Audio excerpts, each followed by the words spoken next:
Want to know how to sign up or log in to Remitly by using Apple? Well, no worries. If you have an Apple account and if you want to sign into Remitly, this video is for you. I'm going to show you an easy step-by-step guide on how you can do it.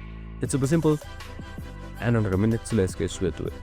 Now, first things first, simply open up your remitly.com website. So you can just simply see on the top right side, you should be seeing the sign up or login right here. You can just simply select any one of these.